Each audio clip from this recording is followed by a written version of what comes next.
जय हिंद दोस्तों, यदि आप आर्क वेल्डर हैं तो कौन सा डायामीटर रड के लिए कितना एम्पियर का करंट चाहिए ये जानना बहुत ज़रूरी है।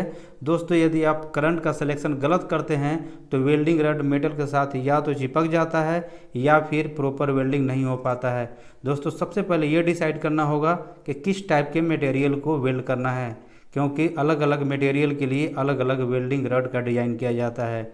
जैसे SS stainless steel, carbon steel, cast iron, mild steel.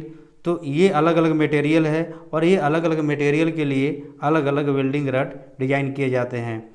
तो सबसे पहले आपको डिसाइड कर लेना होगा। यदि आपने डिसाइड कर लिया है तो चलिए फिर इलेक्ट्रोड का करंट जानते हैं। तो करंट इलेक्ट्रोड का डायामीटर यानी कि इलेक्ट्रोड की मोटाई और मटेरियल पर डिपेंड करता है। आज 6 टाइप का electrode diameter current selection range जानेंगे। तो सबसे पहले जो है 2.5 mm। तो 2.5 mm में E6010 या फिर E6011 के लिए आपको 40 to 80 एम्पियर का रेंज सिलेक्शन करना होगा। और E6013 जो मोस्टली सबसे ज़्यादा यूज होता है, इसके लिए 45 to 90 एम्पियर रेंज रखना होगा। और E7018 के लिए आपको 70 से लेके 110 यानी कि 70 to 110 एम्पियर का करंट का सिलेक्शन रखना होगा। E7018 मतलब E मतलब होता है इलेक्ट्रोड और उसके बाद का 7018 इसका जो नंबर है, और इसके भी अलग अलग मतलब होते हैं। अगर आपको जानना होगा तो कमेंट बॉक्स में आप लिख सकते हैं। तो सेकंड में इलेक्ट्रोड डायामीटर जो होगा 3.15 mm होगा और इसमें E6010 या फिर E6011 के लिए 75 से लेके 125 का करंट सिलेक्शन रखना होगा। और E6013 के लिए 80 to 130 यानी कि 80 से लेके 130 एम्पियर रखना होगा। और E7018 के लिए स्टेनलेस स्टील के लिए जो यूज होता है 105 से लेके 155 यानी कि 105 से लेके 155 एम्पियर का रेंज रखना होगा। और जैसे जैसे डायामीटर बढ़ेगा वैसे वैसे करंट भी बढ़ता जाता है।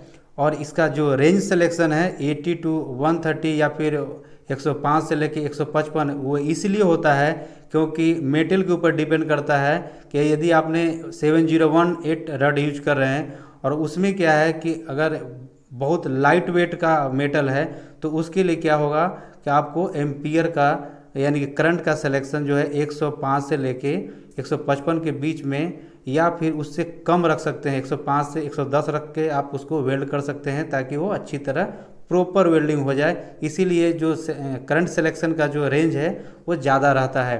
तो हैवी मेटल के लिए आप ज़्यादा एम्पियर का यूज कर सकते हैं और लाइट वेट जो मेटल है उसके लिए कम एम्पियर का यूज कर सकते हैं।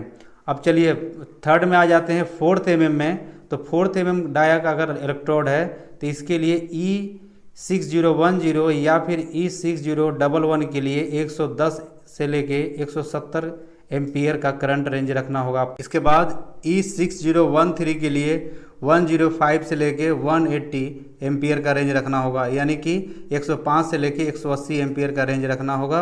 और E708 के लिए 130 से लेके 200 यानी कि 130 से लेके 200 एम्पियर रेंज रखना होगा आपको।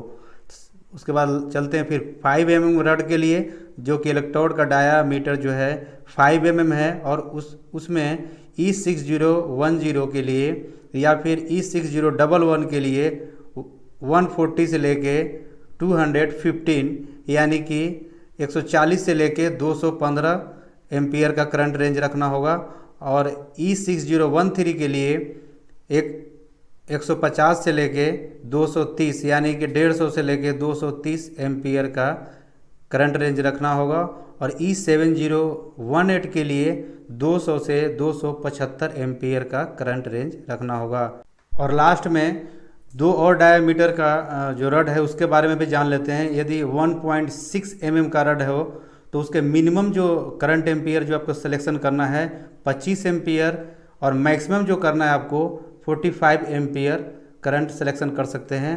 और यदि 2 mm का रड हो तो उसके लिए मिनिमम 35 एम्पियर करंट सिलेक्शन कर सकते हैं या फिर मैक्सिमम के लिए 65 एम्पियर करंट रेंज रख सकते हैं। और इससे क्या होगा कि बहुत ही बेहतर क्वालिटी का वेल्डिंग हो पाएगा। वेल्डिंग रड लगभग 10 प्रकार के साइज में अवेलेबल है मार्केट में, यानी कि 10 टाइप का डायामीटर साइज में अवेलेबल है। तो ये अलग अलग वर्क के लिए करंट रेंज सिलेक्शन करना होता है। तो अगर वीडियो अच्छी लगे तो लाइक कर लें, और यदि चैनल पर नए हैं तो सब्सक्राइब कर सकते हैं। थैंक्स फॉर वॉचिंग फ्रेंड, मिलते हैं फिर नेक्स्ट वीडियो में, तब तक के लिए जय हिंद।